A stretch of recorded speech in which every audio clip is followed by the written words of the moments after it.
नमस्कार। आज हम भारतीय संविधान के दो बहुत ही खास अनुच्छेदों को समझने वाले हैं। ये वो आर्टिकल्स हैं जो दिखाते हैं कि भारत ने बराबरी यानी इक्वालिटी के आदर्श को हकीकत में बदलने के लिए क्या मजबूत कदम उठाएं। हम बात करेंगे आर्टिकल 17 और 18 की, जो हमारे समाज में बराबरी की नींव रखते हैं। तो सोचिए, जब भारत का संविधान बन रहा था तो सबसे बड़े सवालों में से एक यही था, एक ऐसा समाज, एक ऐसा देश कैसे बनाया जाए जहां हर नागरिक को बराबर महसूस हो, जहां किसी के साथ कोई भेदभाव ना हो। इस मुश्किल सवाल का जवाब हमारे संविधान में ही छिपा है। और संविधान ने इस सवाल के दो बहुत ही सीधे और दमदार जवाब दिए। वो जवाब हैं आर्टिकल 17 और आर्टिकल 18। ये सिर्फ कानून के कुछ नियम नहीं हैं, बल्कि ये समाज में सदियों से चली आ रही ऊंच नीच की व्यवस्था को जड़ से खत्म करने का एक पूरा प्लान थे। चलिए इन्हें एक एक करके समझते हैं। तो पहला पिलर या पहला स्तंभ है सामाजिक समानता। इसका सीधा सा मकसद था समाज में हर इंसान को सम्मान और बराबरी दिलाना, और इसके लिए एक बहुत ही गहरी और पुरानी सामाजिक बुराई को खत्म करना सबसे ज्यादा जरूरी था। और वो बुराई थी अस्पृश्यता या अनटचेबिलिटी। देखिए, ये सिर्फ भेदभाव नहीं था, ये एक ऐसी दर्दनाक व्यवस्था थी जिसमें समाज के ही एक बड़े हिस्से को अशुद्ध या अपवित्र मानकर उन्हें उनके बुनियादी इंसानी हकों से भी दूर रखा जाता था। संविधान बनाने वालों को ये बात बिल्कुल साफ थी कि अगर एक बराबर समाज बनाना है तो इस पर सीधा वार करना ही होगा। और उन्होंने ठीक यही किया। अब जरा इन शब्दों पर गौर कीजिए। अस्पृश्यता का अंत किया जाता है।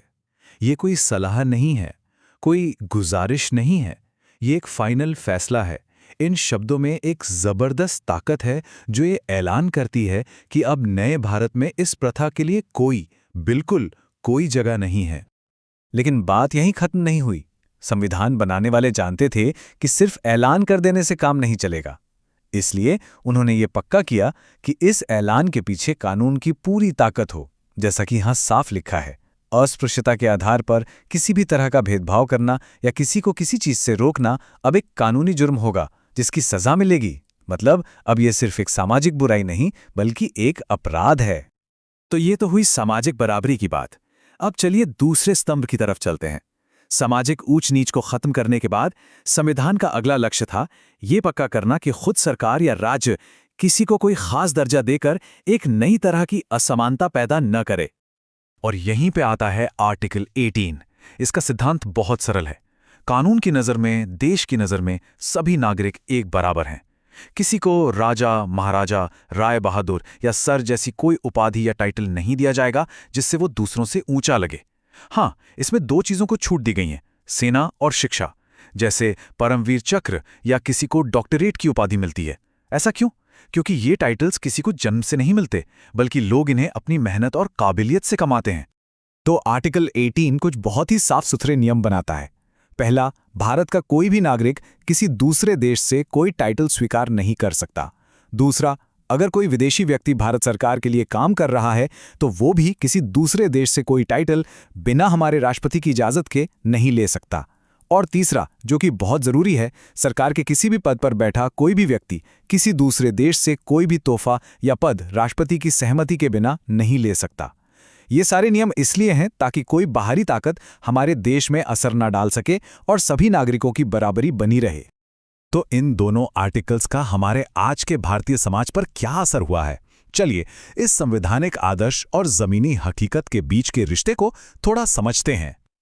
यहां देखिए, एक तरफ है वो सपना जो हमारा संविधान हमें दिखाता है, एक ऐसा समाज जहां सामाजिक या नागरिक किसी भी तरह की ऊंच नीच ना हो। ये एक बहुत ही पावरफुल आइडिया है।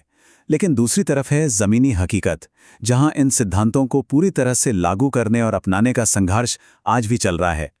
क्योंकि देखिए, कानून बना देना एक बात है, पर समाज की सदियों पुरानी सोच को बदलना एक लंबा और लगातार चलने वाला सफ़र है। तो आखिर में सवाल हम सब के लिए यही है, हम सब मिलकर ऐसा क्या करें कि बराबरी का ये आदर्श सिर्फ संविधान के किताबों में लिखा एक सुंदर विचार न रह जाए, बल्कि हमारी रोज़मर्रा की ज़िंदगी में, हमारी सोच में और हमारे व्यवहार में भी जिंदा रहे। ये सवाल तब भी ज़रूरी था और आज भी उतना ही ज़रूरी है।